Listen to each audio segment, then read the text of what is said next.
В эфире телеканала «Якутия-24». Главные события уходящего дня. В студии работает Алексей Соколов. Здравствуйте. Первая встреча. Владимир Путин и Дональд Трамп впервые встретились за столом переговоров. Франция ликует, как на родине новоиспеченных чемпионов мира по футболу празднуют успех сборной. Ветроустановки для Тикси. В Якутск транзитом доставлены ветряные мельницы для электростанции. Лесные пожары. В Якутск прибыл второй самолет Б-200 для борьбы со стихией. Водомет на перекате. В Нерюнгри прошли соревнования среди любителей водномоторной техники.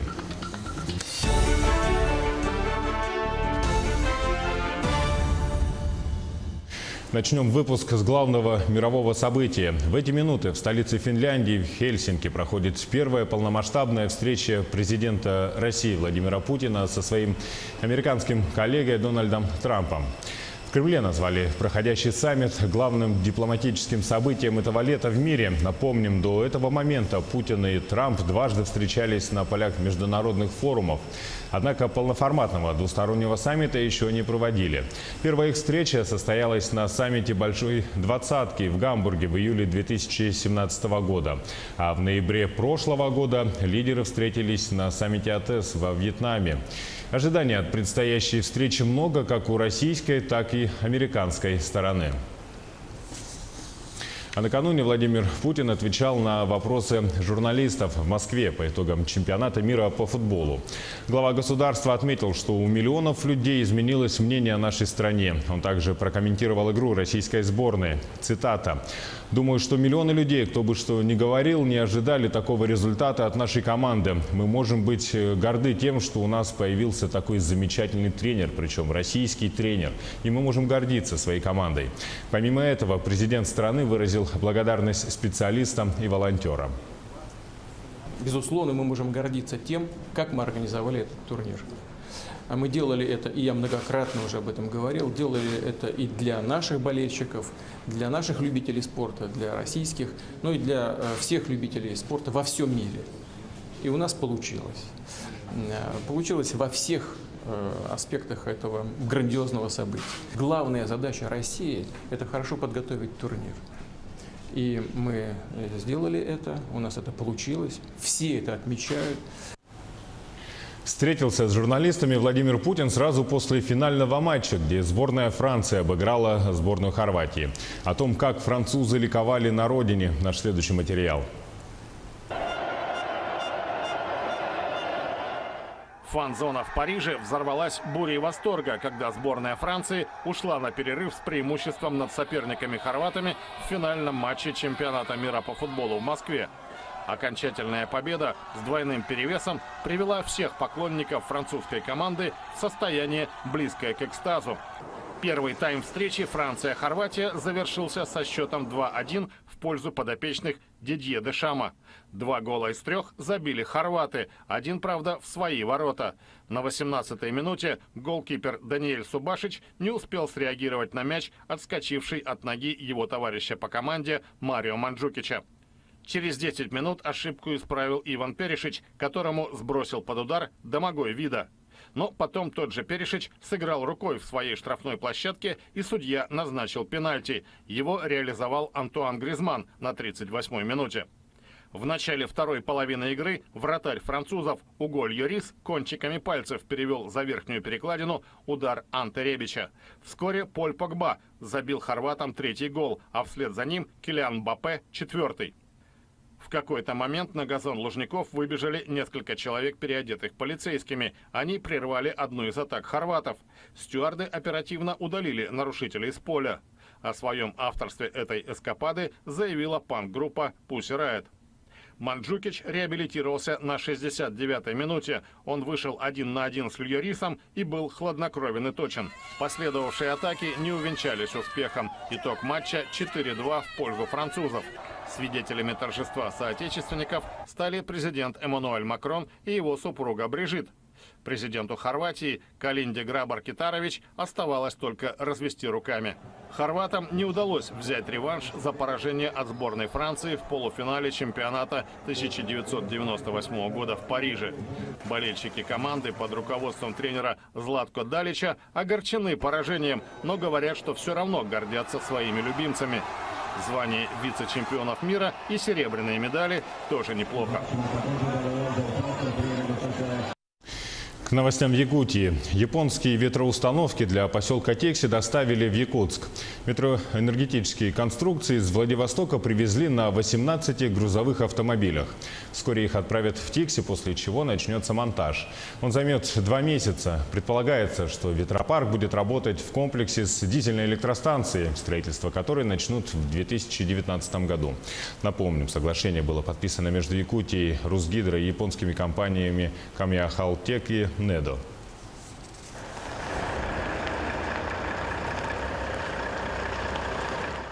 Будущее на борту грузовиков. Ценный груз отправится в заполярный Тикси.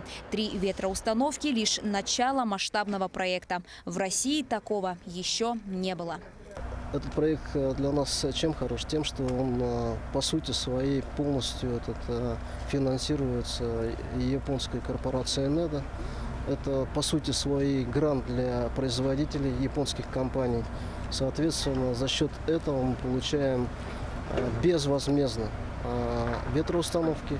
Также придут дизель-генераторы безвозмездно. Стоимость ветряков в пределах $1 миллиона, а в целом проект он практически около $1 миллиарда будет стоить с учетом работы, доставки. Ветроустановки были отправлены из японского города Осака во Владивосток морским путем. А после на 18 грузовых машинах были доставлены в Якутск. На днях конструкции отправят в город Тикси. К концу июля они будут на месте, после чего начнется их установка. Мощность 3 ветроэнергетических установок – 900 киловатт. Потребители Тикси смогут платить за электроэнергию на 20% меньше. Таким образом, удастся сэкономить на завозе топлива в заполярный поселок. У нас очень большие расходы идут на завоз топлива. Как вы знаете, топливо у нас дорожает с каждым разом, поэтому здесь мы ставим целью по экономии топлива. Основная цель. Ветроустановка – это башня и винт. Вес всех 3 мельниц – 200 тонн. Высота от основания до конца верхней лопасти – 60 метров. Чтобы станция смогла выдержать суровые якутские морозы, была предусмотрена система подогрева. Строительные работы начались в прошлом году. В Тикси уже заложен фундамент для возведения ветроэнергетических установок. Монтаж башен и всех конструкций займет примерно 2 месяца. Строительство ветродизельного комплекса завершат к 2019-му. Продлятся целый год. Он будет внедряться и на других арктических территориях Якутии. Анастасия Кобызева, Джоустан Иннокентьев, Якутск.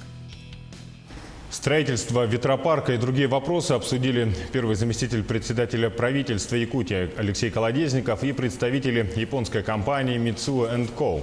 На встрече были озвучены проекты сотрудничества, а именно экспорт коксующегося угля в Японию и Восточную Азию, коммерческое использование газа, строительство онкологического центра и развитие железнодорожной сети. Не осталось без внимания и строительство моста через Лену. Японская компания имеет опыт возведения кабельного моста. Напомним, руководитель региона Айсен Николаев уже провел встречу по поводу строительства моста с министром транспорта России. А в конце недели состоится научная конференция по разработке проекта моста. Якорный резидент ТОР Южная Якутия поможет получить бесплатное образование. Угледобывающая компания «Колмар» объявила целевой набор на бесплатное обучение для детей сотрудников компании, которые уже получили дипломы о среднем образовании. Бюджетные места предоставляются в Северо-Восточном технологическом институте и Южно-Якутском технологическом колледже. При поступлении по целевой программе абитуриенты участвуют в отдельном конкурсе. У будущего студента появляется возможность стать сотрудником угольной компании. Сегодня статус резидентов территории опережающего развития Южная Якутия получили 9 инвесторов с проектами на сумму более 32 миллиардов рублей. Предприятие планирует создать 3700 новых рабочих мест.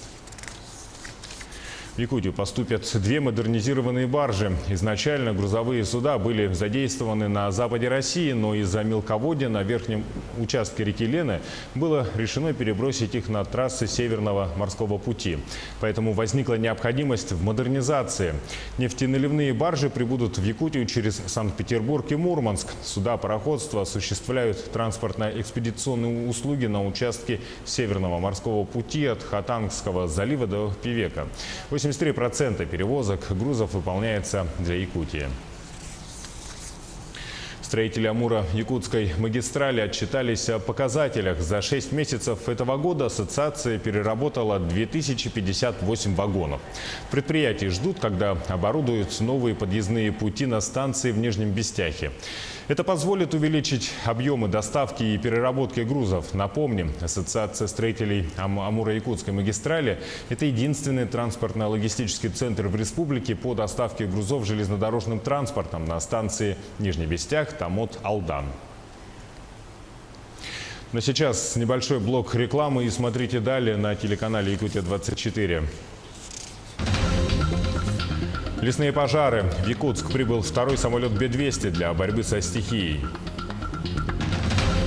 Новый поворот вокруг аварийного дома в Якутске. После нашего эфира историей заинтересовались надзорные органы. Водомет на перекате. В Нерюнгри прошли соревнования среди любителей водомоторной техники. В эфире телеканал Якутия-24, и мы продолжаем наш выпуск. Ситуация с лесными пожарами в республике остается напряженной. По последним данным, в Якутии ликвидируют 16 пожаров на общей площади более 16 тысяч гектаров. Из них 10 действующих находятся в Горном, Кобяйском, Намском, Усть-Алданском и Усть-Майском районах. Локализованных 6 – это в Верхневилюйском, Вилюйском, Горном, Намском и Нюрбинском районах.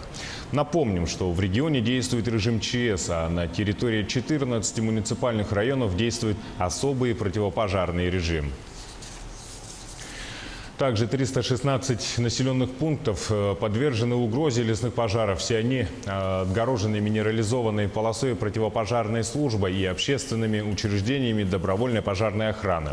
На сегодняшний день на контроле находится еще 9 населенных пунктов, где в радиусе 10 километров действуют лесные пожары.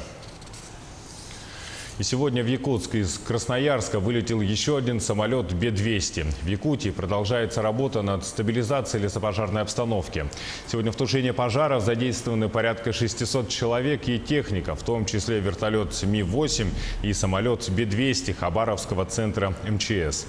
Авиация перебрасывает пожарных десантников в труднопроходимые места и сливает воду на очаги возгораний. С 4 июля силами авиации произведено свыше 200 сливов воды на очаги лесных пожаров. Это более 1700 тонн. Временно закрыт проезд на участке автодороги Яна. Об этом сообщает в Управлении автомобильных дорог Якутии. 509-й километр перекрыт до 24 июля из-за проливных дождей и поднятия уровня воды на реках Улах и Куранах. Автомобилистам рекомендуют воздержаться от поездок. Экстремальное испытание для велосипедистов. Именно так отозвались пользователи соцсетей новой велодорожки в Якутске по улице Каландарашвили. Новое строение не только поразило горожан своей формой, но и местоположением, рассказывает Алексей Лукьяненко.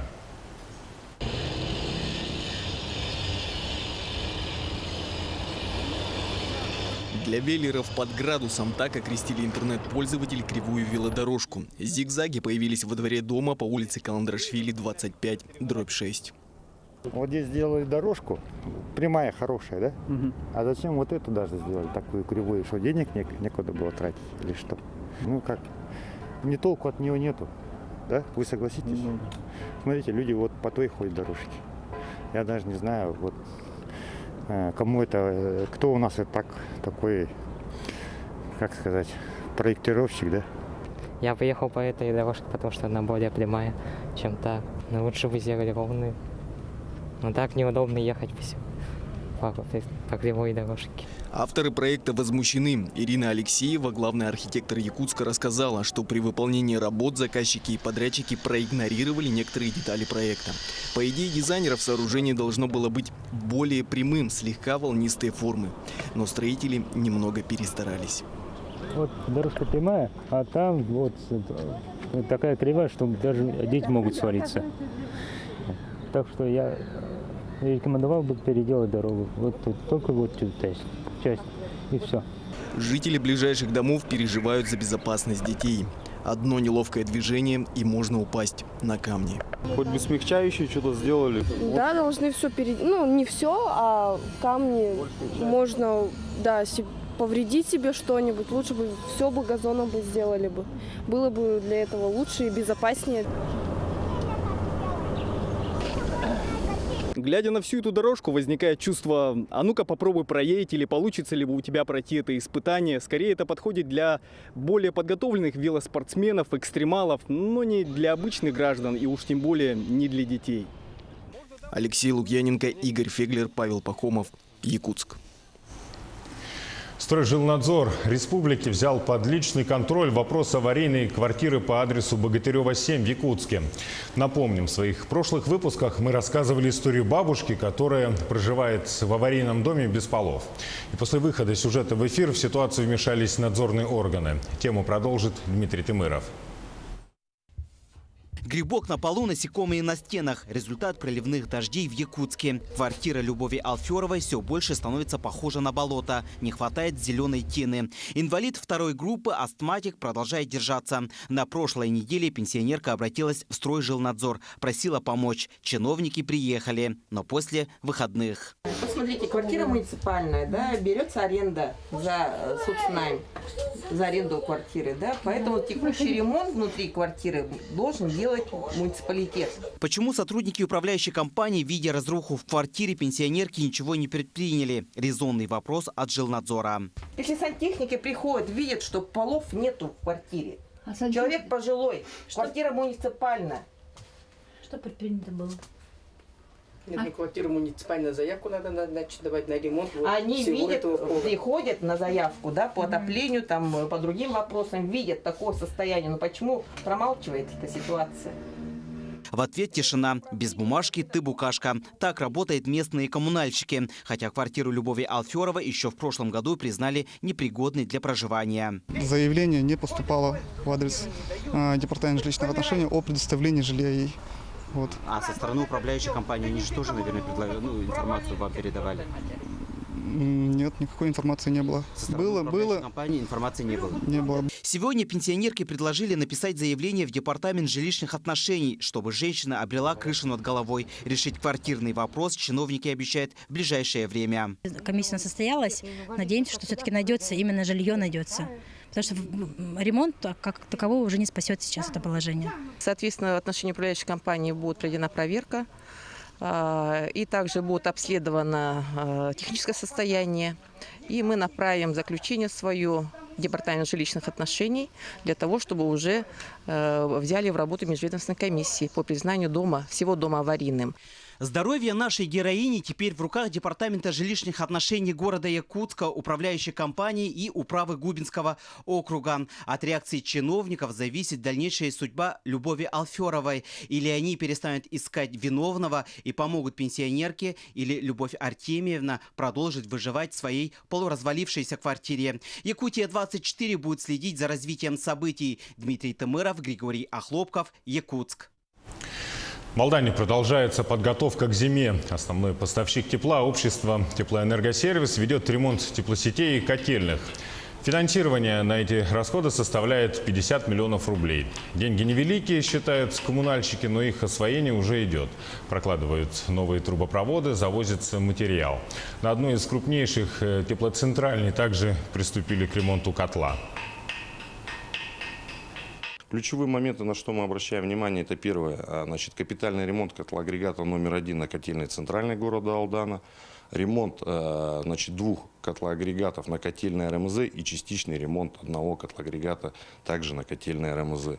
Запланированы мероприятия по замене кожухотрубных теплообменников на тепловых пунктах поселка Нижний Куранах на современные пластинчатые теплообменники. В Мирном в честь Дня города и алмазодобытчика провели фестиваль комплекса ГТО.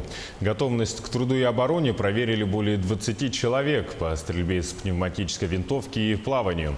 Напомним, сдача нормативов проходит 3 раза в год. С подробностями наши коллеги. Людмила Константинова – обладательница серебряного знака ГТО. Теперь ее мечта – получить золотой. Предыдущие все сданы на золото, стрельба пока не получилось. Хотелось бы подготовиться и еще раз попробовать, потому что очень уж больно хочется золотой значок. Всероссийский физкультурно-спортивный комплекс «Готов к труду и обороне» сегодня переживает второе рождение. Еще в 2010 году в Мирном сдачу нормативов ГТО ввели в школах, а затем и среди коллективов предприятий. 3 раза в год мы проводим мероприятия по сдаче норм ГТО. Зимой у нас, соответственно, это зимние виды, это лыжи принимаются, а летом мы сдаем летние. Ну, у нас еще есть такое хорошее правило, если люди все-таки что-то не смогли сдать, мы проводим дополнительно. Свой уровень физической подготовки могут проверить все желающие. Нужно заранее зарегистрироваться на сайте gto.ru. Всего в списке комплекса 20 видов спорта. При сдаче норматива учитывается возраст. Есть обязательные виды и дополнительно идут несколько видов, которые идут на выбор. Здесь шутя говорят, что чем старше, тем проще. По итогам сдачи нормативов лучшие получат бронзовый, серебряный или золотой знак отличия «Готов к труду и обороне». Иванна Филиппова, Алексей Меркулин, телеканал «Алмазный край». Триумфом для спортсмена из Якутии завершился открытый чемпионат мира по бразильскому джиу-джитсу. Федор Агаюкин стал чемпионом турнира в Москве, завершив все 5 схваток досрочно. Соревнования проходили в начале июля. Ранее Федор становился победителем континентального чемпионата по джиу-джитсу. С обладателем 2 медалей высшей пробы международных турниров встретилась наш корреспондент Анастасия Кобызева.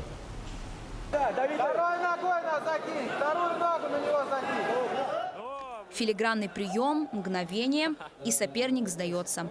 Федор становится победителем открытого чемпионата по бразильскому джиу-джитсу. Якутский мастер провел 5 схваток. На ковре встречался с борцами из Украины, Узбекистана и России. Каждого победил одним приемом. Заранее за 2 месяца где-то готовились, проходили сборы здесь в Якутске. Я один с Якутии поехал. Там открытый, из-за этого рассчитываешь на себя, в этом дело. В общем, прошли в Москве, стал чемпионом. Федор, в отличие от большинства своих соперников, не профессиональный спортсмен. У парня есть постоянная работа. Он кинолог. К занятиям бразильским джиу-джитсу Федора подтолкнула его девушка. Я сам хотел и не решался. Она увидела объявление и сказала: ну вот, иди туда, и все. Треугольник – коронный прием спортсмена.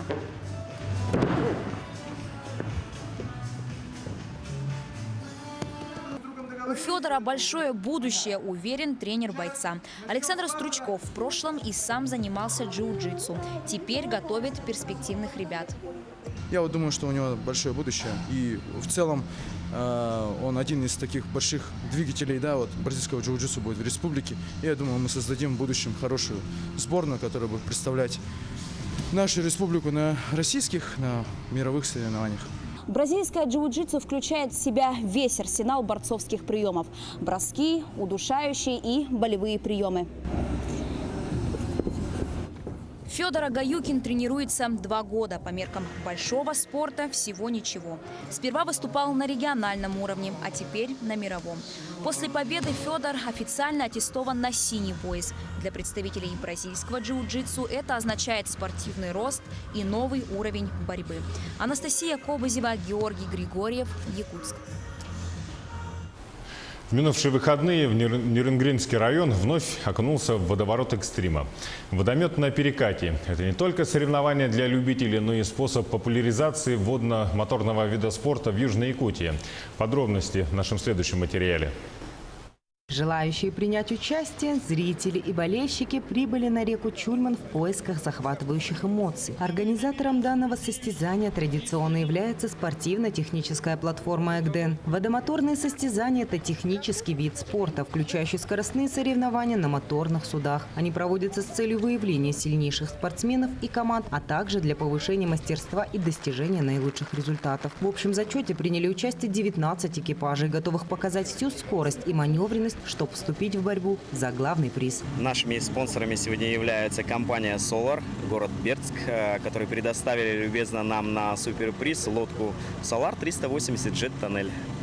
Участники были разделены на 4 класса в зависимости от объема двигателя моторной лодки. Приняв старт в этих увлекательных соревнованиях хотя бы один раз, экипажи стараются не пропускать последующие. Характерно и то, что чуть ли не каждый третий экипаж семейный. Специфика соревнований требует полного взаимопонимания. Поэтому Александр взял в штурманы свою жену Ольгу, с которой они уже не раз преодолевали водные испытания, когда сплавлялись по таким рекам, как Тимптон, Ганам, Чур, и уже понимают друг друга с полуслова. Когда близкие люди объединены одним увлечением, любые испытания в радость. Участвуем второй раз.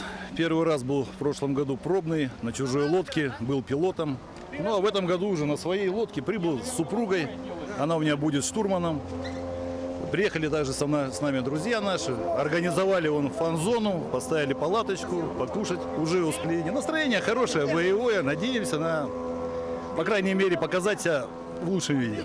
Фристайл является, пожалуй, самым сложным и красивым этапом соревнований. Здесь, как и в сухопутном фристайле, спортсмен демонстрирует заранее подготовленную произвольную программу, наблюдать за которой истинное удовольствие для любителей экстремальных развлечений.